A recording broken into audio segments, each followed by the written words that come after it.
Apollo. New from Lynx. Variety is important in any relationship. Now Whiskas has a range of delicious flavours, one for every day of the week. All in a handy size for a fresh, new taste every day. Whiskas, part of every healthy relationship. What's this? Special occasion? Very special. What's so special? Oh, beef, fresh vegetable pieces, perfect al dente pasta. I know the soup's special. What's so special about tonight? The kids are sleeping at your dad's. Oh. So, this is what you get up to when I'm not here. Soup.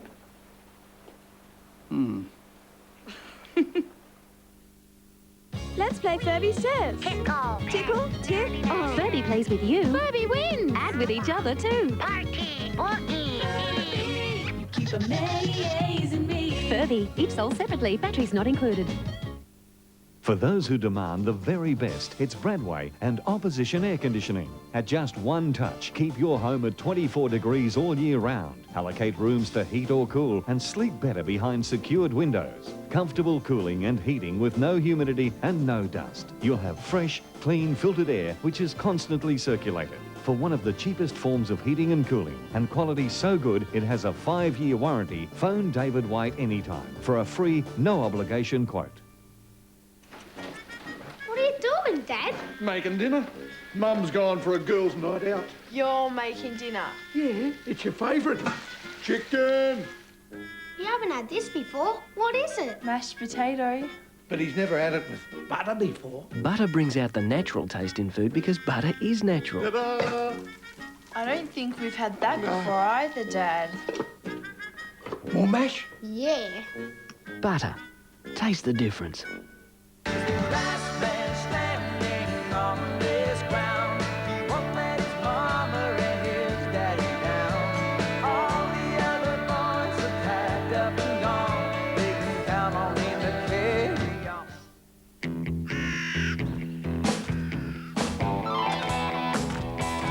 Achieve is the ultimate herbicide. Baby. Wheat and barley adore him. Wild oat and ryegrass fall at his feet, dead. Achieve! With double the action, you'll be glad he plays the field. Australia has one of the most diverse ranges of plants, animals, and ecosystems on the planet. Biodiversity is the name we give to the variety of all these living things, including us. We depend on biodiversity to survive, yet we don't often think about how we can support it. By releasing our native fish back into the wild, you are making sure they are there for generations to come. Find out how you can protect our future, and theirs as well. For a free booklet, call 1-900-957-025. Want no scrub. Scrub is a guy that can't get no love from me. Hanging on the passenger side of his best friend's ride, trying to holler at me. I don't want no scrub. Scrub is a guy that can't get no love from me. Hanging on the passenger side of his best friend's ride, trying to holler at me.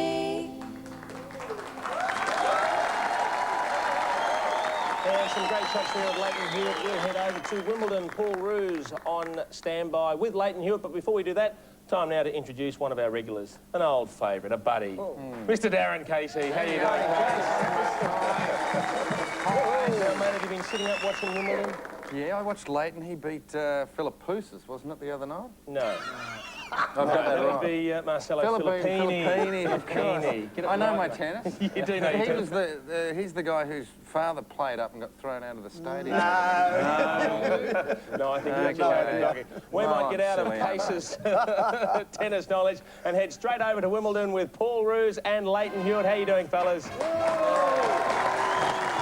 I'm very well, boys. How are you going back there in cold Melbourne? It's beautiful over here in London. Yeah, you're doing it tough, Roos. Now, congratulations, Leighton. A fantastic round one victory over Marcelo Filippini. You must be pretty happy with your form?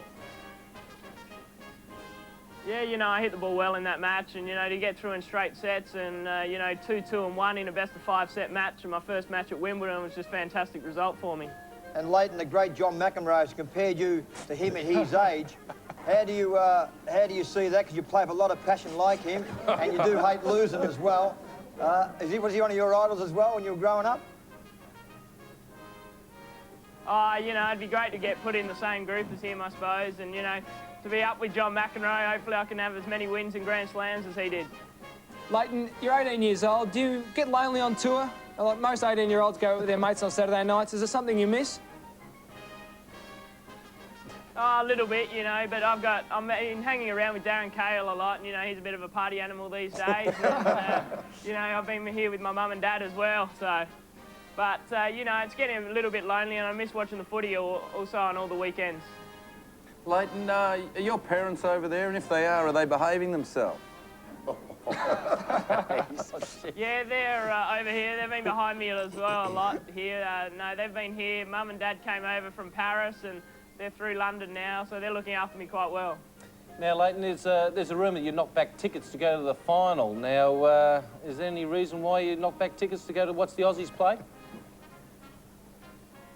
Well, I actually wanted to go, but Darren Cahill actually organised a hit with Andre Agassi, who's the reigning French Open champion, so he thought that was probably a better offer. But, you know, it was just a great win, and, you know, in the end, the match didn't live up to expectations with the Aussies killing the Pakistan guys. Now, Roosie, you've been travelling around the world just going from one great event to another. How does Wimbledon compare with some of the others you've been to? Yeah, look, it's fantastic. I guess the thing that struck me a little bit is the size of the complex here. There's certainly not the room that there is at the Australian Open to wander around in. There's so many people in there. They line up the night before. They line up for tickets to get into the stadium. So, but there's a real buzz. It's one of those places where you walk into and you can immediately feel the fantastic atmosphere and that you are at one of the great sporting venues of the world. So, you look, I'm having a ball and you know, watching the Australian guys playing at the moment. They're playing very, very well, as are the women, with Jelena Dokic winning yesterday, of course.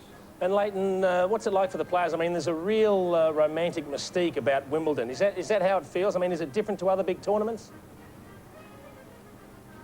Yeah, I think so. I think it is the most prestigious tournament of the year, and, you know, everyone comes here. It's all the best players, and I think there's just that buzz as soon as you walk in. This is my first main draw Wimbledon, and there's sort of that just smell of tradition, I suppose, around here. And, you know, it's always nice to get through my first match, and hopefully I can get through a couple more. And Leighton, what's the hype been like with Jelena Dokic beating Martina Hingis? It's one of the biggest upsets in Wimbledon history. I think it's the first #1 seed to be knocked out in the first round. It must be big news over there. Oh, it's huge news over here. It's on all the front pages of the papers. You know, Jelena played a great match yesterday and really, I think, hit Martina off the court. And there's not too many girls out there who can do that. And, you know, at the age of 16, she's got a bright future ahead of her. Now, Roosie, did Martina Hingis throw the toys out of the cot when she got beat? Well, actually, the big story over here today is involving Hingis is the split up with her mother. She revealed that in the press conference after the game. She was prompted and asked a number of questions by reporters, and eventually she was fairly coy about it, but they have agreed to split. Martina's going to go her own way. She's also pulled out of the doubles as well, and she's heading back to Switzerland to have about 4 or 5 weeks off. So, but as Leighton said, the best thing about it from an Australian point of view is the media over here have really given Jelena a lot of credit and not just said that Martina had a down day. So it's, you know, a little bit controversy with Martina and her mother at the moment. Now, Leighton, not getting too far ahead of yourself, but what are your plans and goals for this coming year after Wimbledon? Well, I'm going to go home for a week and a half and then probably to the Davis Cup in Boston. So hopefully we can get a win over the US there and get a bit of sweet revenge, I suppose. Then I've got about 5 or 6 big tournaments leading up to the US Open, and then after that I'll come back to Europe and play the indoor circuit. Now, Leighton, you mentioned Davis Cup. Obviously, Pat Rafter and Mark Philippoussis would be favourites for the singles positions, but your form against them actually isn't too bad. Is that something that you've set as a goal to get one of those Davis Cup single spots? You know, it's always been, I think, a big goal for me to play Davis Cup and represent Australia, but you know, at the moment it looks like I've got to be inside the top 10 to get a singles game. But, you know, I've been playing well lately. I beat Philippoussis 2 weeks ago in Queens. And, you know, if I keep going on the path I'm going, I think, and keep improving my ranking, you know, I think that opportunity will pop up soon down the line. Now, Roosie, do you think Pat Rafter and Mark Philippoussis and, of course, Lleyton Hewitt a really genuine chance to win the big title? Yeah, look, I think definitely. I guess, you know, going into a Grand Slam, none of the guys, you know, really looked that far forward to the final, but I think maybe Pete Sampras winning at Queen's last week probably put the wind up a few of the guys because the form of the top players in the world hadn't been great going into Wimbledon. But look, certainly watching Leighton play yesterday as I did, he played fantastic. Philippoussis and Rafter are both playing particularly well. And as we know, on grass, really anything can happen. So I really think the Aussie boys are a big chance to figure prominently next week. I can't believe you asked Roosie about the tennis. Hawk, he's only there for the strawberries and cream. Now, Leighton, you said you're missing the footy over there, mate. If you've heard the results, I wouldn't be in a hurry to get home. The Crows aren't going that well. Aren't they doing well? I haven't heard the results yet. But, you know, as long as we get in the finals, I think we'll be home. Well, mate, I wouldn't be keeping my fingers crossed about getting in the finals. They're not going well at all. But thanks for joining us. It's a pleasure catching up with you. Good luck for the rest of the tournament, and we hope to see you do very, very well over the next couple of weeks. And thanks also to you, Roosie. Ladies and gentlemen, Paul Roos and Lleyton Hewitt.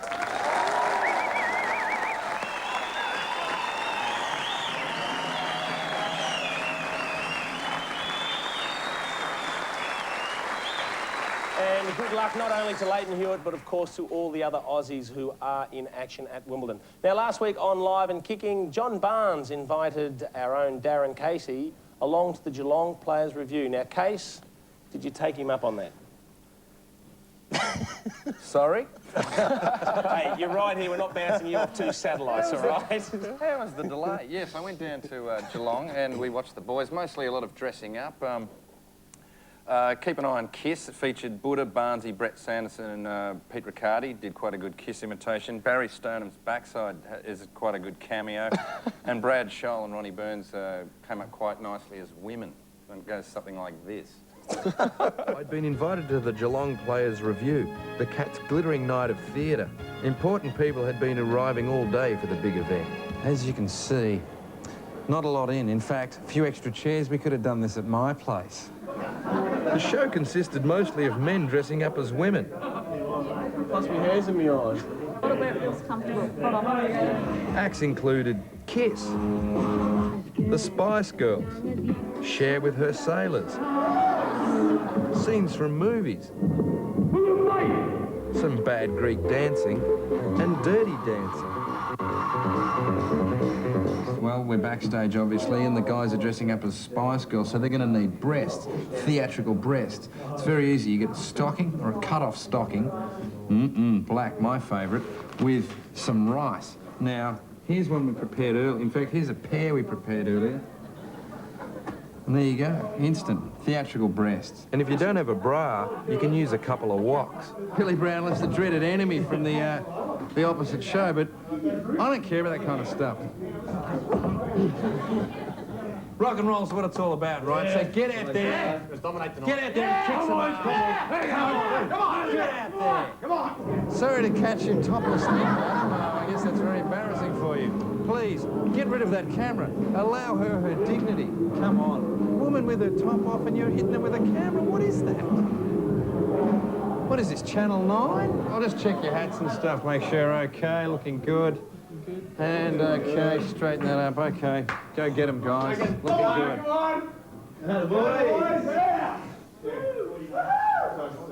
None of them have VD. It's good. Come on, boys. Come on, boys. Where do we go? Where go? I think it's great that you decided to not wear wigs and go with your natural hair. I thought that was a great idea. Call us now.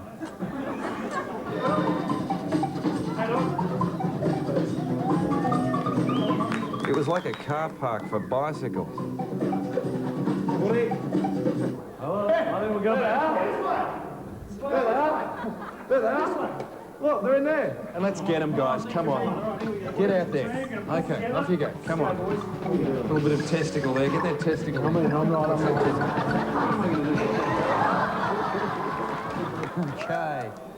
It's all over, viewers. It's been a big night here in Geelong. We've seen a lot of amazing acts, and let's hope that a whole lot of guys getting around in dresses and getting close to each other can help them break that losing streak. Go, Cats. I wish the Cats luck. Meanwhile, I was getting lucky myself. Look, I know it's a great show and everything, but I I just wanted to get away from all that fuss and all the lights. I'd be alone with you for a while. I've never met anyone like you. You make me feel 18. I really like you. Looks like fun had by one and all down at the Geelong Players' Night. Put your hands together for another fantastic piece by Darren Casey.